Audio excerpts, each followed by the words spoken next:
as though the Rangers Scottish Cup hoodoo under Graham Souness continues. Celtic season remains alive, it would appear, if they can hang on now in these closing few seconds. There's Jakinovski down to Miller, taking the ball to the corner flag. I reckon he will not play this in, he'll keep it at the corner flag. Invite John Brown to play it out. Here's Monroe. We've had more than 2 minutes of additional time played. Derek White cutting across, and Pat Bonner telling his defenders he's in charge. Pat Bonner a little bit intimidating there with that little pat on the head of Ian Ferguson. That sort of gesture might cause trouble.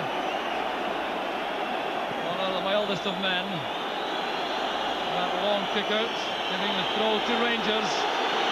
All eyes now on the referee, Billy McNeill, anxious about the time being added on. We've had 3 minutes additional time. There certainly have been some stoppages and some time wasting. But there goes the final whistle. Celtic have won.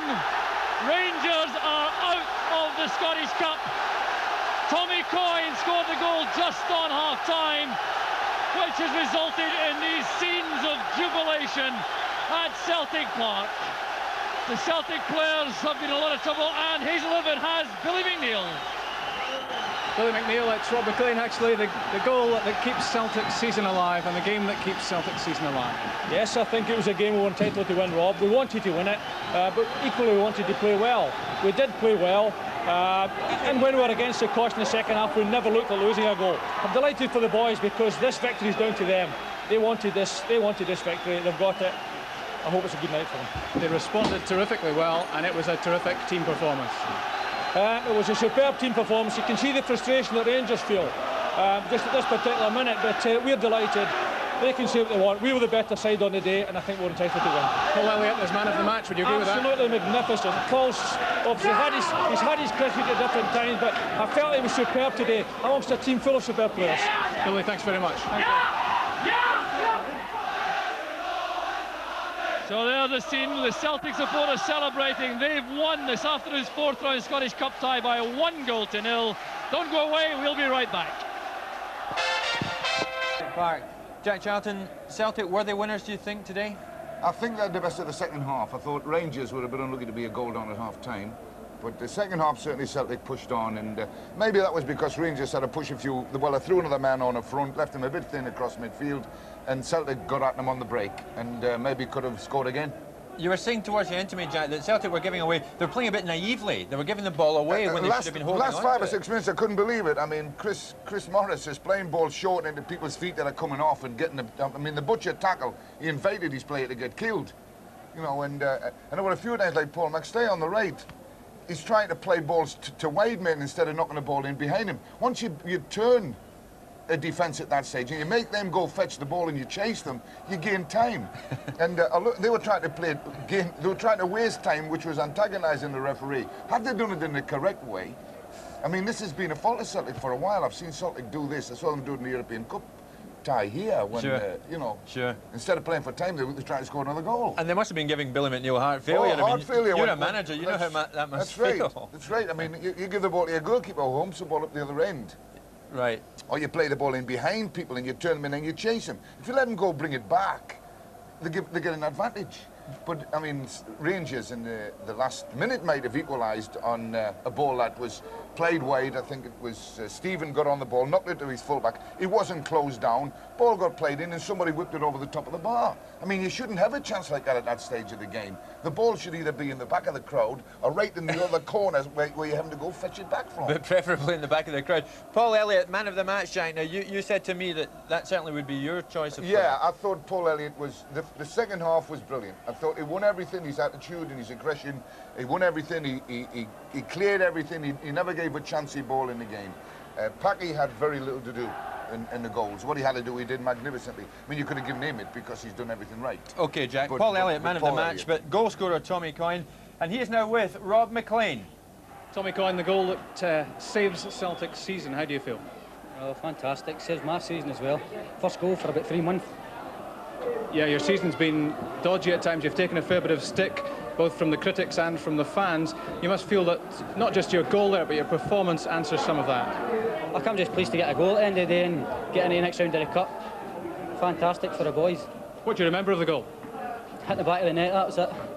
Which part of your anatomy did it come off? I think it was my left thigh it came off, but I couldn't care what bit on my body it came off, it went in. Looking forward to a good cup run and hopefully, obviously for you, Hampden. Yeah, hopefully a good run in the side now and maybe another few goals before the end of the season. Tommy, well done. Thank you. Tommy Coyne saying there that he scored the goal with his eye.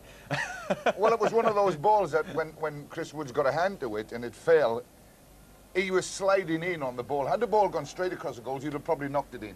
But you're sort of hanging on, trying to get to a ball, and he was trying to slow up to get it in, and then the ball went in off his leg or off his body or anything. He's quite right. He didn't care how it went in, as long as it went in that direction. Because of the conditions, Jackie, there were half chances all over the place, and we can see one now. Gary Stevens, I mean, he came pretty close here.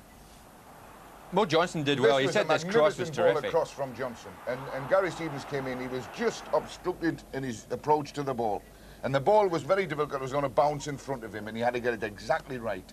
But the ball from Mo Johnson, yeah, it was terrific. I mean, that's exactly, if you're a kid in watching, when you get into that position, never made volleying shots at goals, get him across the face, and it could have been an equaliser. In the dying moments, Jackie, two terrific saves from Chris Woods. Now, he kept Rangers in it. The first one coming from Mike Galloway. Now, this was a great save. Well, this is at a time when they were being allowed to settle on the ball, Celtic, and push an extra man forward, and he comes inside and whacks it well. And to be fair, had it been anywhere to the right or left of Chris, it would have gone in. And he beat it down well, didn't he? Yeah, well, he hit it and it beat it, and then he got to it right. But he does that a lot, Chris Woods. You know what he was doing. He wasn't a mistake there. Sure. And get it. Celtic could have tied it up towards the end because Jakinowski ran right in on Woods. And obviously, that was the key moment, because if he'd made it 2-0 just in the dying moments, yeah. You see, more balls, Rangers were finished. This was a tremendous ball for Jakinowski came in. It's one of those balls that when you hit him firmly, the goalkeeper will expect it to be hit firmly, and his body will take the ball. Jimmy Greaves would have gone and clipped him, or Dennis Law would have gone and just slipped it over him. Just instead of going like that, they just clipped it, you know, and it would have gone in the air because the goalkeeper's committed that way. And anything you do in the air, and I thought he would have done it there.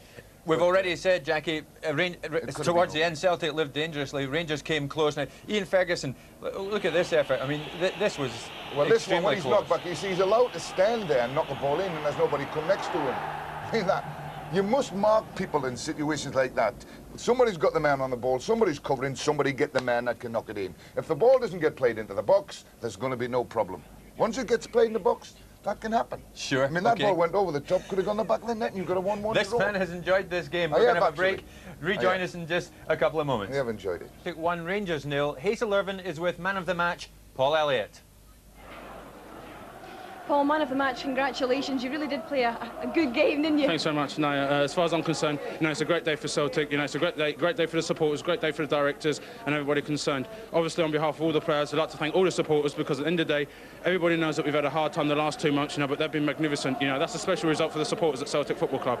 Everybody knew exactly what was at stake. Exactly what does it mean to you personally now, Paul? Well, as far as I'm concerned, we've arrived now. As far as I'm concerned, Celtic. A lot of people wrote us off. We've gone out today. We've played some magnificent football. I think we've really showed, that we're obviously, the best side in Scotland. It's important now that we continue, and hopefully the result of today, obviously, will improve our league form. Paul, thanks. Pleasure. Played a good game, did Paul Elliott. In England today, Coventry City went into their second leg at Littlewoods Cup semi-final match, trailing Nottingham Forest by 2-1. So let's join the action with